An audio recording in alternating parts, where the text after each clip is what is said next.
Ever get this feeling like the old ways of looking at the world, they just don't quite fit anymore? Like we're trying to read a map that's totally outdated. Yeah. That's kind of where we're headed in this deep dive. We're going right to the core of what makes us human, especially now when everything seems to be changing so fast. All right, right. And we've got some seriously thought-provoking ideas to dig into from Ognyan Minchev. Okay. He's a Bulgarian political scientist and a philosopher, really interesting guy. And he's been wrestling with these questions of where humanity is going. Like, are we merging with technology? Are we seeing like a resurgence of spirituality?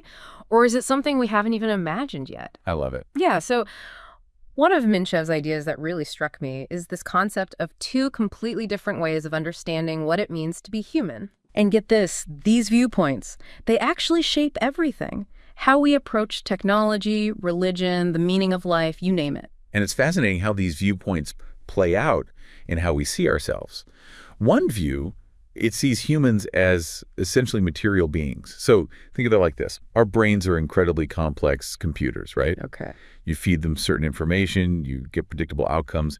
Emotions, our thoughts, even our sense of self, it all comes down to physical processes, really. So, okay, so if we're just like, complex machines, does that mean we can upgrade? Like, is transhumanism the next logical step? Exactly. And that's a question a lot of people are struggling with right now, right? If you can improve our physical abilities and cognitive abilities with technology, where do we draw that line between being human and being a machine? It's a mind-blowing question. And then Minchev throws another log on the fire, right?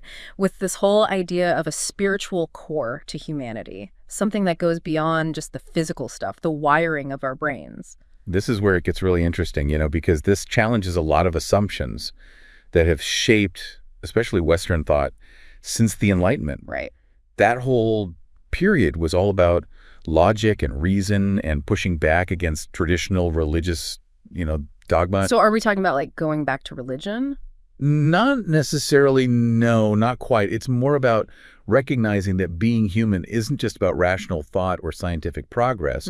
There's this yearning for something more, something that brings meaning and purpose to life. And that might look like a renewed interest in spirituality for some people, but it could also be expressed through art, through nature, through connection with other people. It could be finding purpose in your work, or even just like a deeper appreciation for the mystery of existence. Yeah. And this isn't just some philosophical debate either. I mean, these two viewpoints, the material versus the spiritual, they actually show up in our everyday lives. Right.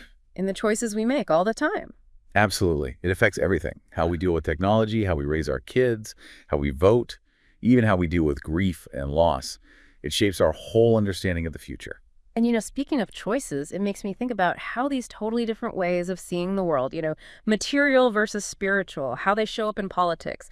Because let's be real, things are kind of messy right now. Oh, totally. Yeah. And Minchev, he points out that even those labels we love to use, liberal, conservative, they're starting to feel a little, I don't know. Outdated. Yeah, outdated. Exactly. Like, tell me about it. It's like everyone's playing this political label roulette. Right. What was radical is normal now, and what was normal is suddenly radical. It's like, what is going on? Yeah, exactly. And what we're seeing is like this really deep tension between like progress and tradition. It's like woven into the fabric of, human societies. Yeah. How much change is too much change, right? When does holding on to the past actually hold us back, And you know what? This isn't just some political theory. This is like real life stuff we all deal with. Like, think about it. That job offer that would mean like moving your whole family, is that exciting or is that terrifying? Or that new tech that everyone's talking about that's changing everything. Do you embrace it or do you resist it? We're always like weighing the comfortable and familiar against the unknown. I love that. That's such a good point. Yeah. And, all these personal struggles, they're happening on a global scale too, right? It's like Minchev says, we're in this era of transition where the old maps, they don't get us where we thought we were going anymore. So, okay, what does that even mean? Like, what are the signs that we're in this era of transition? Well, one example that Minchev talks about that I think is really interesting is this idea that economic growth, which we've been told forever is the key to happiness, it doesn't really line up with how people actually feel. Like, think about it. We're told to work harder, make more money, buy more stuff. But does any of that actually make us feel fulfilled? That's so true. You can have all the stuff in the world and still feel kind of empty. So what's the missing piece then? Right. That's the million-dollar question, isn't it? But, there's actually a lot of research that says things like social connection, having a sense of purpose, and, even spirituality, those are huge for happiness. Those are the things that give life meaning, that make us feel connected to something bigger than ourselves. So it's like we're so busy building the things of a good life that we forget about all that other stuff, the relationships, the communities, just belonging, the stuff that actually makes life, worth living. Yeah, absolutely. And, this kind of ties into another big shift that Minchev talks about, the decline of traditional institutions. Okay. Think about the role that, say, religion used to play.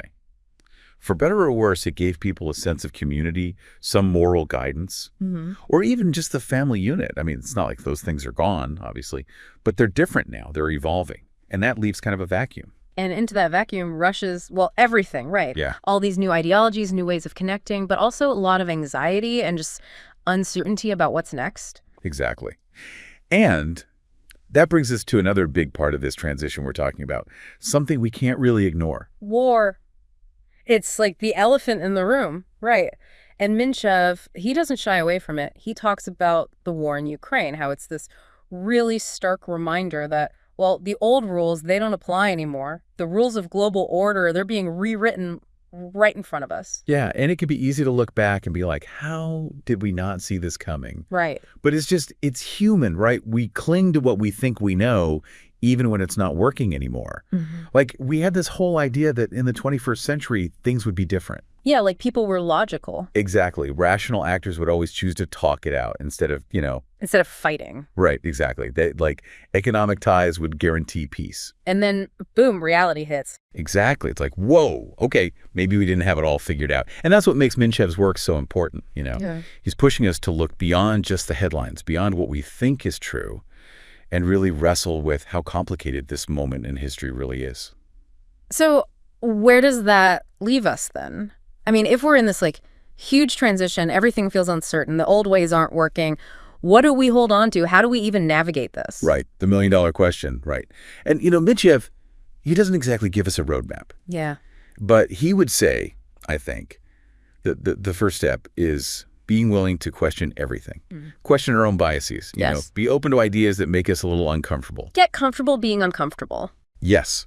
Exactly. Because it's in those moments when what we thought we knew is challenged, that's where real growth happens. That's where we really start to understand.